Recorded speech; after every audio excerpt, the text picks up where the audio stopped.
Assalamualaikum! Welcome to Day with Zainab. Good afternoon from Pakistan. Pahapon na nga at nag-crave kami ng beef kebab. Kaya naman mabilisan kaming nag-ayos para makapunta ng Jugnya. Matagal-tagal na nga rin ang last na kain namin ng kebab. Pag pumunta kayo dito sa Pakistan ay kailangan yung matikman ang pinagmamalaki nilang beef kebab. Around 30 minutes din ang biyahe kung may traffic. Pero kung wala naman ay 15 minutes na mabilisang pagdadrive lang mula sa amin. Meron din namang mas malapit pero mas gusto ko talaga ang kebab dito sa Jugnya. Nabanggit ko na rin nung mga una kong vlogs na ang Jugnya ay ang main bazaar dati dito sa amin sa Abbottabad. Dito rin yung pinupuntahan namin para mamili ng mga unstitched clothes na affordable. Pagdating nga namin, sad to say ay sarado pa. At mamayang after Maghrib pa daw mag-open. Bumili na nga muna kami ng prutas dito sa tabi. Mango season din ngayon kaya naman halos araw-araw kami bumibili ng mangga. Habang nakahinto nga kami, may lumapit na batang Pakistani na nagbebenta ng lato-lato. Nagulat ako dahil meron pa pala niyan dito. Kaya naman bumili kami at 50 rupees nga daw ang isa. Dalawa sanang bibilhin namin pero ayaw niyang ibenta yung isa dahil para sa kapatid daw niya. Ngayon ko lang mararanasan maglato-lato kahit ang mga bata ay hindi din marunong. Sabi ko pa nga mag-iingat sila. May napanood daw kasi si Bunso na tumama sa mata at nabulag yung batang naglalato-lato. Nakakatuwa at napaka-easy nga lang para sa batang Pakistani na nagbebenta ang maglaro ng lato-lato. Dahil almost 2 hours pa ang paghihintay namin sa kebab,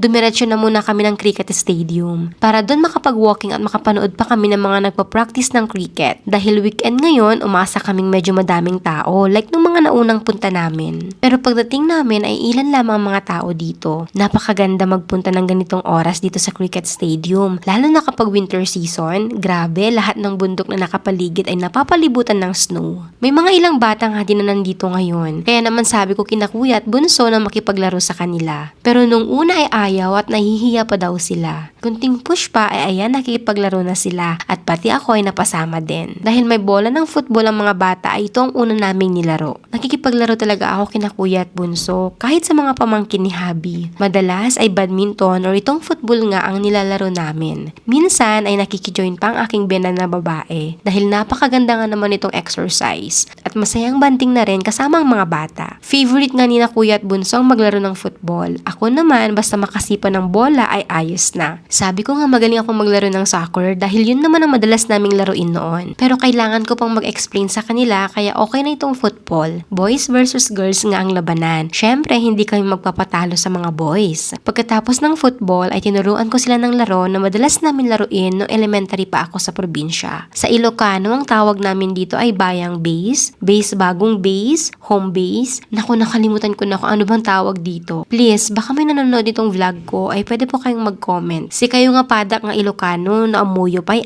Basta dalawang team parehong may bahay kuno or tawag ay base. Dati kasi bato, kahoy o minsan naguhukay ng malit lang naman na butas at yun ang tinatawag na naming base o bahay. Na dapat ay protektahan para hindi makapag-save or mahawakan ng kabilang team. Dito naman ay ginawa ko ng bahay or base itong bakod. Run and catch nga ang laro na ito. Kailangan mahuli or kahit matouch mo lang ang kalaban ay magiging bihag siya at kailangan siyang iligtas ng mga kasamahan niya. Nakakatawa pa nga kasi parang may power kuno yung base dahil sino man ang huling manggagaling ay siya ang powerful at may kakayahan na humuli. Ito talaga yung isa sa madalas din naming laruin noon sa probinsya. Pagkatapos naming tumulong sa pag-iigib at pagdidilig ng halaman ay may oras na para makapaglaro. Grabe nung bata pa nga lang kami ay kung saan-saan na kami nakakarating kapag tumatakbo. Parang maiikot na namin ang buong barangay. Wala talagang magpapahuli o magpapatalo. Minsan pa wala nang balikan sa base kapag nakakakita ng mga puno na may bunga katulad ng bayabas, siniguelas, dohat at alatiris. Ang sarap balikan ng mga panahon na yun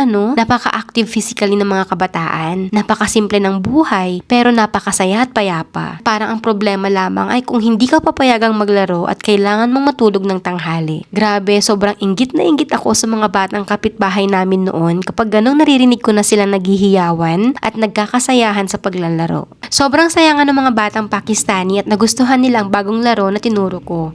Ako naman ay talagang pagod na pagod at sigurado mamaya mararamdaman ko na ang sakit ng katawan ko. Papadilin na nga kaya naman kahit ayaw pa nilang matapos ang paglalaro ay kailangan nang magpaalam. Sa susunod na pagbabalik na lang ulit namin. Masaya bawat isa dahil may bagong kaibigan na nakilala. Kaedad din halos sina Kuya at Bunso at dito lang daw sila malapit nakatira. Bago umuwi ay dumaan na kami sa bilihan ng kabab. Open na sila at madami-dami na ring bumibili. Kilala na nga din ng may-ari si Habi. Napakalaki nga ng kinikita nitong negosyo niya. Kabab lamang pero grabe, ilang kgs ng karne ang nauubos sa isang araw. At talagang hands-on si kuya sa business niya dahil siya mismo ang tumatao at gumagawa ng lahat. Ang gamit nga niya dito ay hindi mantika kundi beef fats.